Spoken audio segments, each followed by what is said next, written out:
Hey losers. I'm Coral, welcome. If you're joining me for the first time, I primarily read things that are spooky, dark, weird, disturbing. So if you're into that, welcome to the party. I am here today to recommend some summer spookies. These are books that I've read, books that have a good embodiment of summer horror. Some have isolated settings, some have just like that stifling atmosphere. That's what I really love, really, those two things. Stifling atmosphere, isolated settings. Things that are, you know, gonna give you some good spooky summer vibes. I've got 4 books here. Usually when I do this video, I recommend a couple and then talk about a couple that I'm going to read. But since I'm already filming this partway into the summer, I've actually read a couple of the books that I was going to, or that I would have included in my what I'm going to read for the summer portion of this video. So you know what, I'm not gonna do that part this year. That's okay. If you'd like to watch my past summer horror recommendation videos, I will leave those in my description. Check them out. You might get some good recommendations if this is something you like. I really in particular love summer horror and winter horror, so like this is my shit. Let's get into it. First, I'd like to tell you about Cujo by Stephen King. If you haven't read this, that's okay, now's your chance. Now, of course, up at the top, content warning, this does involve a dog who has the rabies virus and people trying to get away from the dog. So at points, the dog is hurt. And of course, he has a rabies virus, which is painful and it's sad. So this is a book I've read more than once. I'm not sure if I've read it more than twice. I've read it at least twice.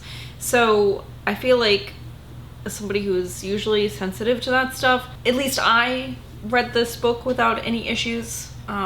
It's sad, but not like mindless torture or anything like that. This is about Donna, who is a mother, and she's having a rough time.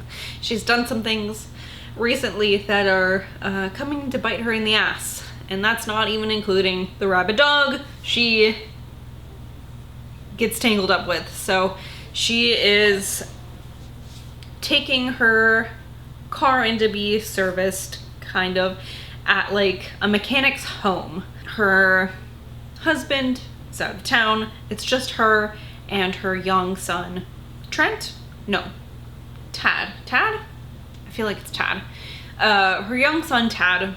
And when they pull up, they do not find the mechanic. What they find is a very large, rabid Saint Bernard named Cujo.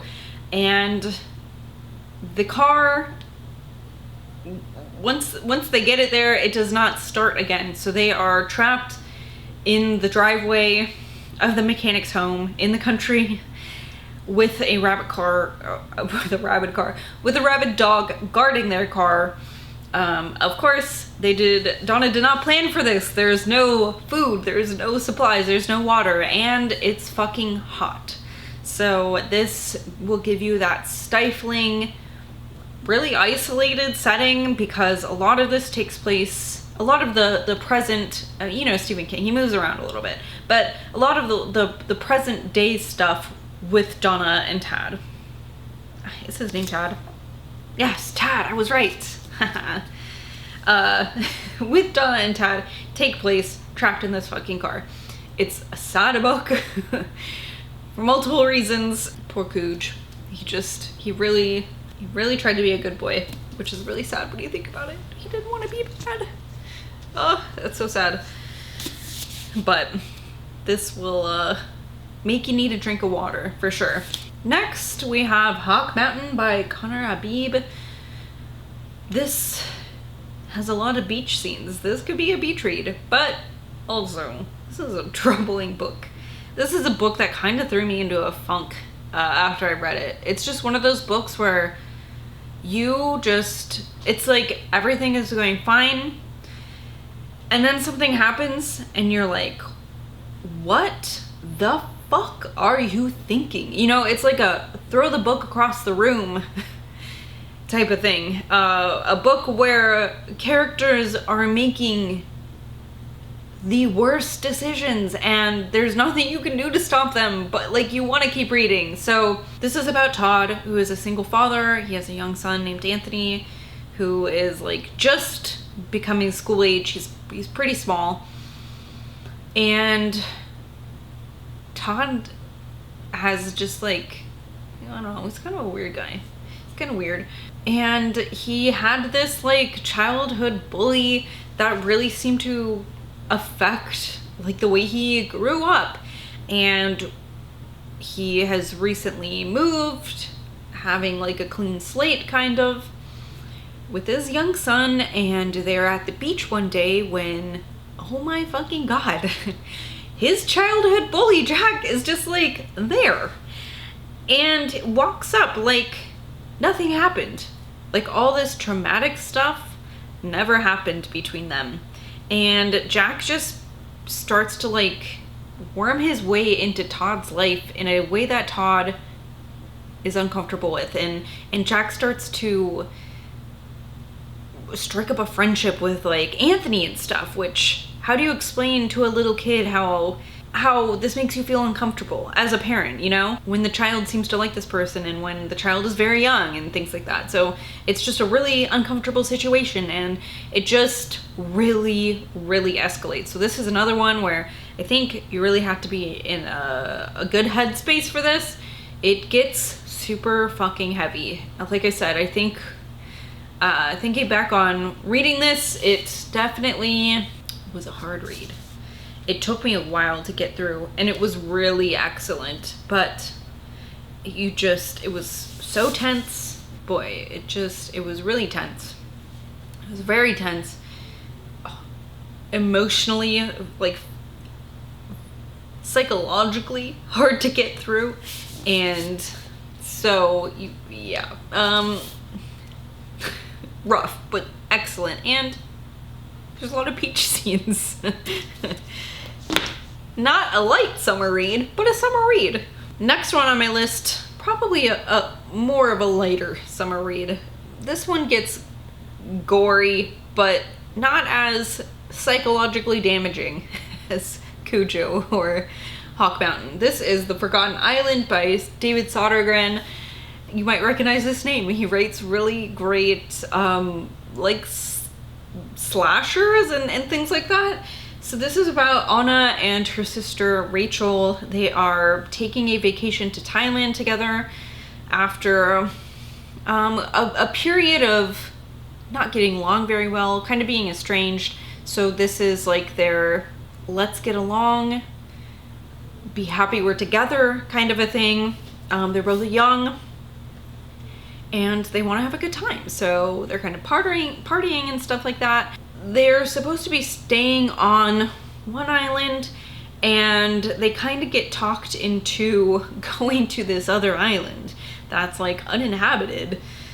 And they find out quickly why it's uninhabited. There's lots of gore in this. I remember thinking the ending was just like crazy.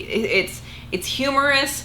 The characters in this, the main character especially, is like kind of self-deprecating, you know, but in a funny way, not in a way that gets annoying. Because sometimes, you know, sometimes you're like, okay, yeah, get on with it. We all hate ourselves, okay. But this was funny, and I think that the way that the characters and especially the sisters interact with each other in this was really good.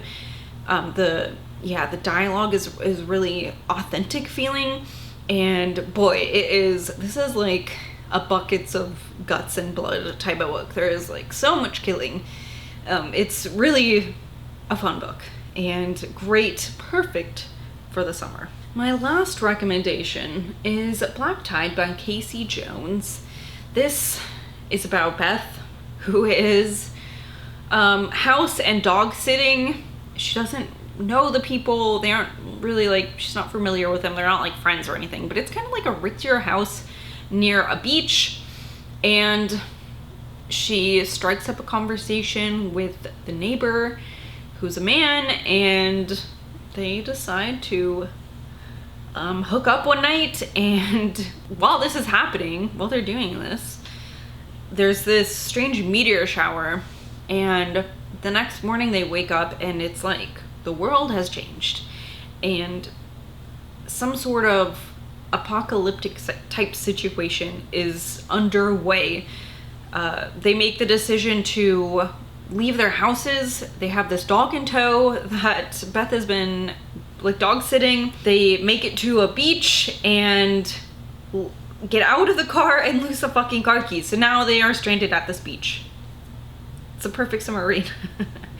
And if you want to figure out why they're stranded there, besides like why they can't just look for the car keys and find them, you'll have to read this novel. I don't want to give too much away because I feel like finding out what's going on with that whole situation is really interesting, but it is really a time is of the essence type of thing in being able to escape this beach. One thing I will say, I really liked this, but with this dog being involved, the dog was in peril for like the whole book, which was a little bit upsetting to me, because it's just like, oh my god, you're just like, I was just like, ugh, like on edge this whole time with this dog. So that part kind of made me upset. It's like, oh my god, give this fucking dog a break, please. Just like the whole time, please. Like, let this dog have a break. But otherwise, I thought that this book was really excellent. And if you want to feel trapped, if you want to feel thirsty and hungry, if you want to feel wet and sandy in all the wrong places, read this book. All right, so those are 4 feel bad summer reads, 4 summer spookies that you can pick up this summer that will really give you a good summer vibe. Like I said, isolation, stifling atmosphere. You're gonna need a cool water bottle and maybe some cut up fruit next to you, some watermelon and some peaches and plums and some strawberries and blueberries next to you when you read these, for some solace, and to remind yourself that you're not trapped in these situations with these characters as you agonize with them. So let me know, do you have any recommendations for excellent summer reads? Every year I'm like, oh my god, what am I gonna read for this summer? Because I'm always worried that I'm gonna run out of good summer horror to try, you know? So I'd love to hear recommendations if you have some. Also, I'd love to know if you read these and what you thought about them. Otherwise, thank you so much for watching. I will see you later. Goodbye.